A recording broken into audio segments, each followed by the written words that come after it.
Philadelphia.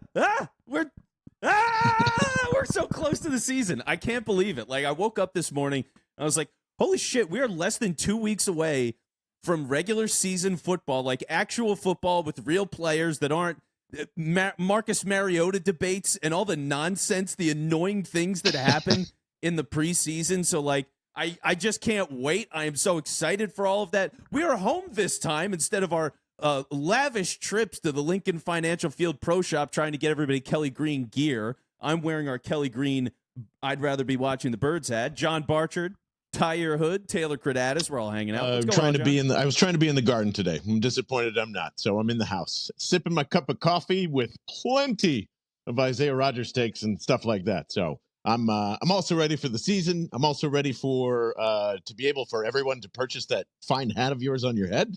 Tyre, any fun thoughts as your summer's been continuing on here? Man, I can't wait for the season to start. I really can't. I'm sick and tired of having to argue with John online and on this podcast about some of these horrible takes. I'm just ready to I'm ready for everything to get started. Okay, now for horrible takes, do you include your Wentz take? Because people hate that take, and they should.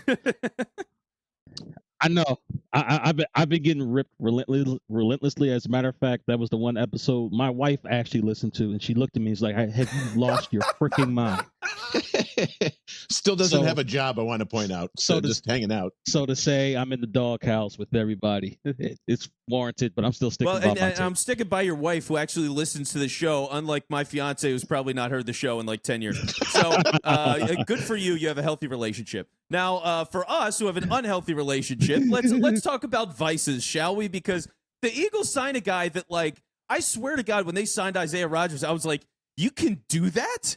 I literally did not think this was possible, that you could just sign a guy that was suspended and, like, his contract doesn't count on the books, which is crazy. It doesn't matter. It's like a free deal. They just signed this guy, and now he's on the roster next year. You lock that in for basically nothing, I assume, because the guy's on a gambling suspension. So it's like a completely crazy thing.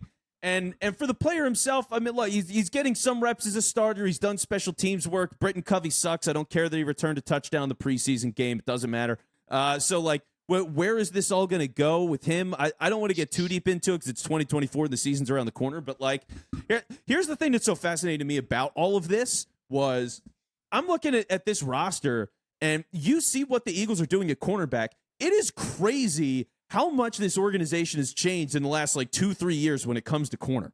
And it starts with the Darius Slay trade, right? Like, you have Darius Slay, you've got James Bradberry. James Bradberry's playing in the slot right now. He's getting reps doing that. That's a whole new thing. That's completely crazy. I mean, this guy's a 30-year-old all-pro. He is coming off of an all-pro season. And they're like, yeah, how about you do something totally different in the slot now? Fuck it. Like, they are building such a crazy, different, competitive, nasty thing at corner, the same way they've been doing this with running back, to get 4 guys in here that can really play, and Trey Sermon, to get 4 guys who can really play and let them battle it out. And then the guy stinks. Wow. I wanted to love him, but he stinks. I'm sorry. Talk about a shot. So you got all that. And then on the corner side, it's like all these guys. I mean, Joby, Goodrich, Eli Ricks, Keely Ringo, McPherson, Maddox, Bradbury, Slade, like that's all at corner, to have all these guys just going after it. And now you're going to have Rodgers into the mix of whoever survives this year. I just think it's crazy to see what they're doing at corner. I think it's totally the right direction to go. I'm just in love with everything about it. Ty, do you have anything before I burst frickin' Vince Quinn's balloon here? Okay, yeah, please, Ty, save me from the stress for as long as possible. Jeez. Wow. Vince, Vince, do I need to convince you to come off this ledge that you're about to jump off of? Because like ledge, this is a positive. Can you Vince, jump off a positive ledge? Is it? There's you jump into the ledges? Clouds, right? That's like you just jump into the clouds. You hope. Yeah, you grab a hot air balloon. You're eating cotton candy. You've never experienced the leap off like glory? Taking LSD and jumping out of the 5th floor window. Is that what I'm doing? Like, I can fly now. Basically. Okay, Basically. well, LSD is great in that case. Just don't say you're Superman. All right, I'm doing a show on fine. LSD. We're booking it. So wait a minute, but do you have more positivity for Vince Quinn, Ty? Is that what you're saying? No, I want no more positive. I mean, let's be honest here. Overall, how much more positive can you get about this team? I mean, let's be honest here. I'm encouraged by the fact that I saw blitzes in the preseason. I know it's preseason, but if what I saw in the preseason is a reflection of what I'm going to see throughout the season, nickelback blitzes, safety blitzes coming off the edge, providing extra pressure. Hell, I'm excited for the defense. I was kind of down on the defense because they're replacing a lot of players, a new defensive coordinator, new different scheme, new different way of doing things. But I'm kind of encouraged, not going to lie.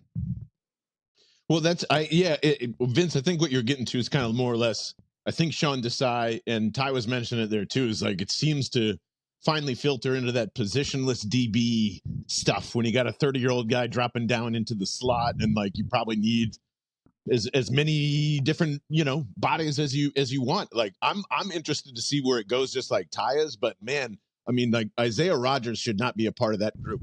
I'm not even halfway excited about Ringo at this point. He looks like a complete project in terms of like the NFL, and I'm not trying to say that I'm don't think that the depth of corners and DBs is actually really great. It is. It's fantastic. Like Josh Joby is exciting to me, but Isaiah Rodgers is not, man. I mean, this is for information. The Colts are absolutely a rat ship, and why wouldn't you pay somebody for free with the idea of a contract coming in 2024 that you're going to be off of this NFI list? I guarantee you that dude is not here in 2024. Guarantee you he's not here, because something's like, if you wanted to know what Jonathan Taylor actually cost during week 8, you're going to find out from Isaiah Rodgers or whatever it is. Like, there is no amount of information that you couldn't grab from the Colts organization from any player right now, especially Isaiah Rodgers, who's been through the muck. And this dude's not Calvin Ridley. So explain to me why you want a 25, 26-year-old corner that's okay. And, like, it doesn't make any sense. You're developing all these other guys, like you said, and if they really like them, that dude wouldn't be here. So it's either they don't really like their depth heading into next season. They're unsure where Slay and Bradbury is going to be, and I think that's logical. But, like, Isaiah Rodgers is not, I don't know. It doesn't make, I have tried to figure out why, other than, like, we'll take a flyer, and that might be the simplest thing here, but I don't know. I think this is for information, and we don't see Isaiah Rodgers again in 2024. No, I don't think this is a Jonathan Taylor thing. If they're going to trade for Jonathan Taylor, like, they'll just make the trade, but I don't think they're going to do that anyway. And signing the guy to get that information, I don't see it. I don't think that makes sense to me. But, like, not just JT either, by the way. I'm not just saying JT, just to clarify. Just any information. You don't want to know what's going on with Shane Steichen and see if he's stealing your entire playbook? I would. I mean, does it matter? I don't know if it matters. You're not playing the Colts this year. Every piece of information the Colts matters. Don't matter, Every though. piece like, of information they can do whatever they want. Are you playing the Colts? They're not on the schedule, right? Well, no, it's not. It's just you want to keep tabs on everything. That's what Facebook stalking's for. Hey, nothing. We don't need it. Gram stalking these days. Responsible adults stalk on the gram, okay? But like outside of that, I don't know. I don't think it's an information play. I just think it's an organizational philosophy that they've decided to go all in on this in a whole new way these last couple of years. Same thing that they did making those aggressive plays for receiver. Like, let's get Devontae Smith. What's different about it? What sticks out to you that Isaiah Rodgers is different, Vince Quinn? What magical thing can he do that I'm no not one saying else he can does on anything this team? magical. I didn't say he's magical. I'm just saying he's part of a bigger picture. I mean, you trade for, like, the problem is they've been doing stopgap stuff because they tried all the youth movement things at corner years ago. It didn't work, like the Ronald Darby era. That whole thing sucked. And you still won a Super Bowl, but they sucked. So yeah, I guess it's fine. But then you have, then you make a big trade, you go and get Slay. Then you get Bradbury. He's a gift from God. Maddox has been able to develop. You're taking all these SEC guys. That's part of the big wave organizational changes. They're all competing on the back end of the roster. Now you're adding Rodgers to that mix for next year. It doesn't cost you anything to do it. Like, they really believe in the position. It's the position to believe in, right? Like, look at this league, the way people spread the field, the ability to have for Bradbury, it is a gift that he's willing to play inside. because he does not have to do that with his status, but he's willing to. And now you can match him up against tight ends because Maddox is 5'9", and like, fuck it, if a linebacker is going to do that job, there's no way. So get him in there. You have other competition, the flexibility of guys inside, outside, safety, all that, and like put it all together. So I think for the way they want to build this and the way you should build this with a modern defense, you have to go in on corners, and he's just another opportunity to do that. And again, it's no risk. Opportunity. He's an opportunity. He's not going to be here next year. He will not be on this roster. That's ridiculous. And I think you guys are kind of overlooking about Isaiah Rodgers is that he kind of fills one of the two main problems outside of defense, and that's special teams. He's also a talented kick and slash punt returner. Why would a punt returner in 2024 help now? You're so desperate that you're going to replace Britton Covey with this dude right now? The fact that just doesn't make any sense to me. The fact that the last time we've seen a kick or a punt return for a touchdown has been this past preseason is god-awful, John. Even you have to admit that.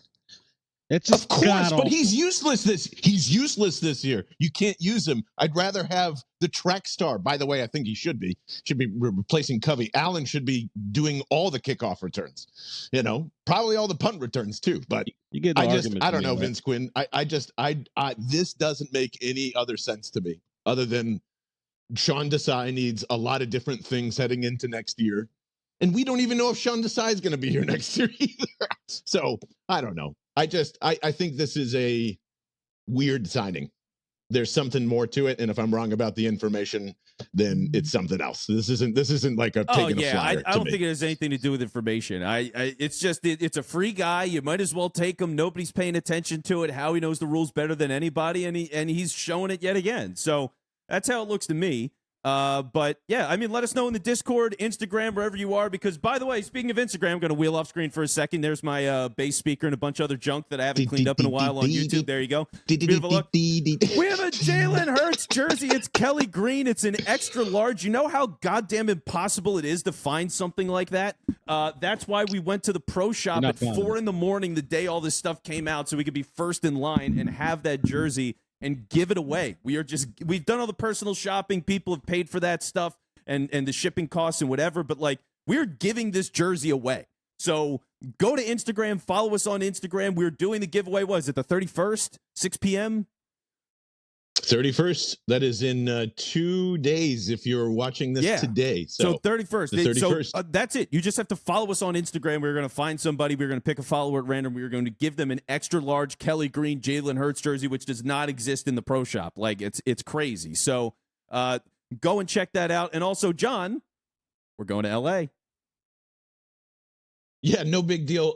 If you miss out on the Hurts jersey, there's a world-class L.A. trip waiting for you from our good friend Chase Yu as well. So that is also happening on the 31st. And just a reminder, right now, just $950 if you just want to come quickly for the game. Saturday, Sunday night, you stay at the Conrad Hotel. You get a game ticket. You get a tailgate ticket. We take you to and from the game. $400 for an extra traveler to hang out in that king-size bed in the rooftop pool. It's pretty much unbeatable. But regardless, just follow us on Instagram. All those fun things are there. And speaking of fun things, Vince Quinn. Oh, boy, I just love what the Arizona Cardinals are building out there, don't you? Oh, my God. It is so impressive how they are blatantly tanking in front of our face, cutting Colt McCoy, and our good friend Jonathan Gannon has not announced a starter for week 1 yet as a competitive advantage reasoning, I guess. So, I don't know. I think that caught my eye. My bold prediction is, hey, Jonathan Gannon's not going to have a job next year. So I'm looking forward to that. Yeah, I mean, it feels like a patsy coach situation. Like you don't get the guy that you think is the guy of your dreams. And he's a, young guy. They're taking a real shot on him.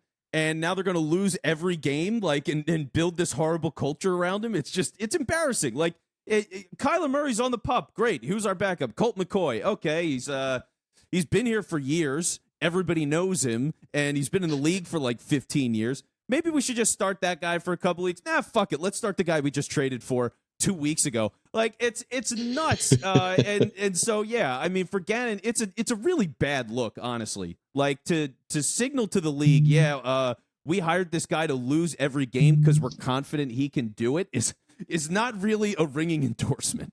And if you wanted some more tinfoil hat and you didn't get enough with Isaiah Rodgers, are you ready for this one? There's no way that the deal that the Cardinals and Eagles made, like Jonathan Gannon had to be included in that deal with the pick swap. Like, I'm just, if you're honestly going to throw tampering charges at a team and just be okay with a pick swap late, I have never bought that. I think Howie forced the Cardinals to take Jonathan Gannon to get him out of the way, because that was one of his biggest problems. And now we're not even talking about the world's largest problem from last year, because he's gone. We all thought he was coming back. This son of a bitch said on live television that he was coming back, and we were like, oh, Howie looked at this and go, I'm going to have to explain it if I fire him. And if the Cardinals just take him and he gets a head coaching job, I don't have to explain anything because he's on another team. And he didn't this year. And when Mike Florio pointed that out, he got a little bit silly and deflected really, really bad. So call me crazy, Vince Quinn. The Howie Roseman forced the Cardinals to take Jonathan Gannon this year. I'm calling you crazy. Because, how do you explain the tampering charges then? Because if I think Howie already knew that was kind of like a thing, and they were going to interview him. I don't know. I can't explain that, Vince Quinn, but I would assume that, like, maybe it was just out of respect, because that happens a lot of the time in coaching interviews, to like, hey, we're still interviewing Jonathan Gannon despite how shitty this looks. I think that's happened to a bunch of offensive and defensive coordinators over the years. So it could have been just as simple as like, this is a courtesy interview, and the Cardinal or the Eagles are like, no. This is no longer a courtesy. You have to take this guy. Because why else would you? Because it's a perfect coach to take. Well, with. He is. Neither side has to talk about anything, because like Jonathan Gannon goes 1-16. You don't have to explain anything. He sucks. Yeah, he probably does. He's going to suck as a head coach, I'll tell you that. I mean, there's everything about him is just so horrifically awkward, and he's not a compelling guy. Kyler Murray's a mess, so that's not going to get any better. They're locked into him for a couple of years. Some of us wanted to trade for him last year at some point before we knew all the facts, and that happens. Let's not bring that up. We're never going to bring that up again. Oh my God, it's both John. of us. It takes. I was just a little curious what would have taken to pry away Kyler Murray in the offseason. That's all. That's all. Maybe 4 firsts. I don't know. That's horrible. Yeah, That's we had that was one of our worst takes ever. I had a day where I was like, fuck it, let's just like trade 3 1s for Kyler Murray. My God. Yeah, it was bad. It was bad. We all make mistakes. Everyone except me usually, because they should have drafted Kyle Hamilton. But outside of that, yeah. I mean, you look at all the Gannon stuff. I think it's really bad. You look at Steichen and everything that's so bad with the Colts. I mean, really, for either of those guys, it's not a good situation for either of them. So you do wonder, how long are they going to keep those jobs? Because honestly, I don't think it's going to be all that long. Yeah, neither do I. And I just, I understand the jury is still out with Shane, but I don't think he succeeds either. And it's not because of the environment. I think he got way too much credit last year and still continues to get way too much credit this year. I guess that's why I'm so excited to see the season. Cause I think we were the only people that were railing Shane Steichen most of the time, right? Like, we had a problem with Sirianni and him in terms of like flow and collaboration and all that. So I'm actually really excited to see what Brian Johnson does, as much as I am to see Sean Desai's crazy, aggressive, not sitting back type of defense. For sure. And that's the cool thing. Like you look at this roster, you look at the coaching staff, all the cuts being made, you're going to know what this team is for the most part. It's a great team, right? And that's the biggest thing that you take away is there's been this major Super Bowl lull. They made it there. Everybody's excited. Nobody's doubting this team this year. There's no major questions the way it was last year, the year before. So, okay, we all feel good. Everybody seems to have a confidence level in this coaching staff and trust. So it's nice. I mean, it's just nice to be at this point where, we're a week and a half away from the season actually getting started, and everybody's this level of confident and calm. Yeah, it's pretty. Wait, the team's too fucking good. That's what I mean. It's just too good. It's too good to worry about. Honestly, if all of Eagles Nation is wrong, what is the worst that this team can do? Probably. If it completely falls apart, I think you're at 8 wins. Ty, what were you thinking? Yeah, I say if it completely falls apart, probably about 9 to 10 games, and that's being really generous because, like you guys said, there's not really too much to complain about this team outside of the inexperience at the coordinator positions. I mean, they've pretty much whatever they've lost, they've restocked. I mean, we pretty much had to release a $20 million defensive tackle and replaced him with a $20 million potential defensive tackle. I mean, it's just astounding how Howie Roseman has completely, restocked this roster, and I have no complaints. John, I know you don't like it, but enjoy this, okay? Enjoy peace. Everything doesn't have to be chaos all the time. Enjoy peace, John. I'm not trying to start chaos. I'm just trying to improve great to amazing. That's all. This is the time to get nitpicky. After this, there's not much to complain about. Hell, we probably won't even do bold predictions if this team ends up being the dynasty we all think it is. We're gonna have to have some drinking parties and be like, yeah, let's just like Ty said. I'm ready. This is new for Philadelphia, Stu. All of us, we don't know how to handle being great and restocking generational players. Not only with dude, I mean, Jordan Mailata to me is still the best story of all time, and we just see it every day, and it's probably just oh yeah, Jordan Mailata is awesome. The same thing happened over there. Jason Peters was a Hall of Famer. It stayed around, and there has been literally no drop off, nothing, no drop off at all. It's awesome, man. Yeah, this team's awesome. We get to see them play real games soon. None of these guys have really stepped on the field, so it's super exciting.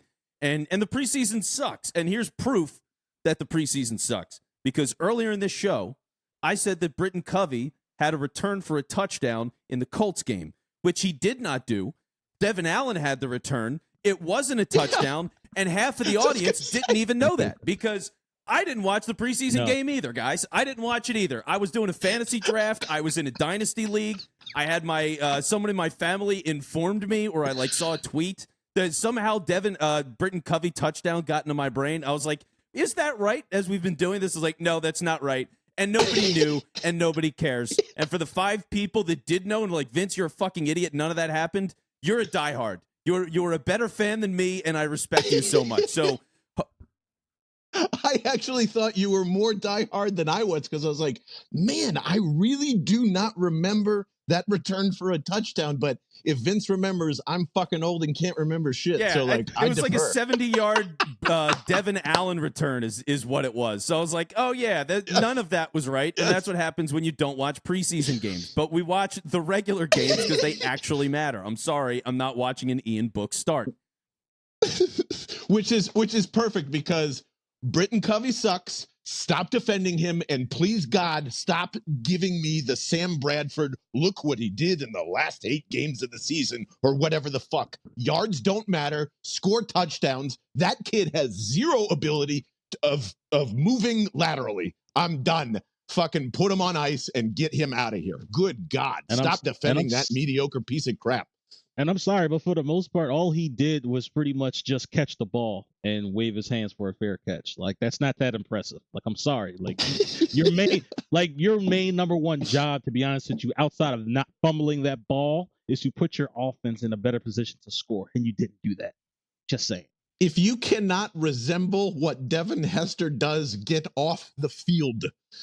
Speed kills. Put them back there. I don't know why this is so hard. Well, yeah, it's probably going to be Devin Allen. It should be, but God, it's all bad. I don't know. Well, we'll see what happens with Allen. I just hate Covey. So let's get out of the goddamn preseason, shall we? And let's go to L.A. So bellandthebirdmen.com. Again, we got these brand new 2-night packages, ticket, you and a friend, tailgate, everything for you and a friend is what, $13.50. So you can't beat it.